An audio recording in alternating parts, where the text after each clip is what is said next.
Hey guys, thanks for tuning in to the Stain and Seal Show. I appreciate you watching this clip. I think you're going to love it. Here it goes. All right, guys. So you can see Mill Glaze study. The study was called Mill Glaze, Myth or Reality.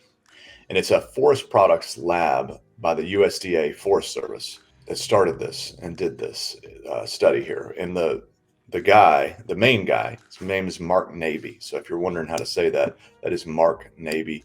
And again, this lab's they're no longer running this lab. So I figured let's pull out the old data here. You know, I've had these notes for years, and just thought I'd share them with you guys because I think this is important. Now, I will preface this and say most of this that they're talking about is going to be geared toward or based to film forming finishes. So paints and film forming stains. But we can learn a lot from this by reading it. Since the mid 1980s, a condition called mill glaze, also called planer's glaze, has sometimes been blamed for the failure of a coating on smooth, flat-grained siding and some other wood products. I'm gonna put in my own note here, decking boards, right? This exact cause of the problem has been a subject of controversy.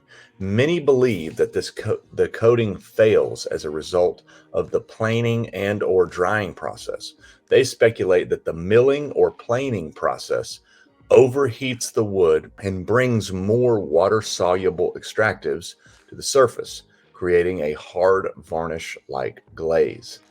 They attribute overheating to dull planer blades. So what the speculation is that as a board is rough cut and it goes through a planer, which spins and cuts the top off of the board and leaves a smooth finish, that process creates heat, and then anything in the wood like the sap or something similar would come up and gets hot and liquefies. So we take whatever's in the wood, we get it hot, we liquefy it, and we know sap is sticky and could be almost glue-like. And then as it goes through and they mill down the roughness to a smooth finish, the wood grain could be then mashed closed, and then when it dries, all of that hot sticky stuff turns into almost a finish on the top, making it to where nothing can penetrate through it. An earlier finish line, so the name of this article or the study, the publication was called Finish Line,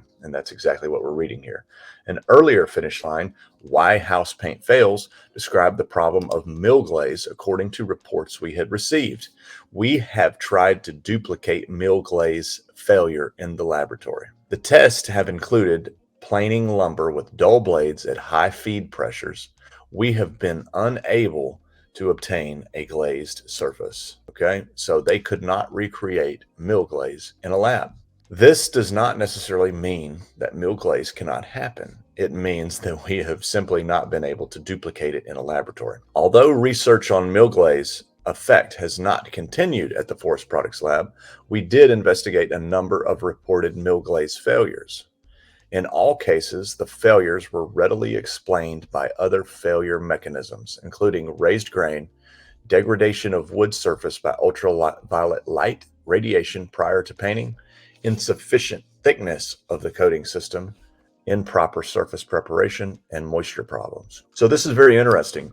So the Forest Products Lab has done a study. They've tried to recreate mill glaze in the lab, and they could not recreate it. Secondly, they did a study on many failures or many product failures that were considered or decided that it was a mill glaze problem. And then in their study, they discovered that it was actually something else. Again, the things that they found that actually caused failures were raised grain, UV damage, insufficient coating thickness, improper surface preparation, and moisture problems.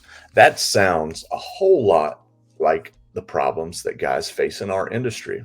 And a lot of times people will say either a product failed, or they will give hey, it was mill glaze. Very interesting. And I don't know what my thought is on mill glaze. I do believe that there is definitely something to it. Here, they've also mentioned that they've not ruled it out, but they just can't recreate it. So I do think there is something to mill glaze. My name's Caleb Roth. I'm the founder of Stain and Seal Experts, Nashville's professional wood care contractor, and we love sharing our tips and tricks with you that we've learned along the way. So please stay tuned and subscribe if you like what we're doing.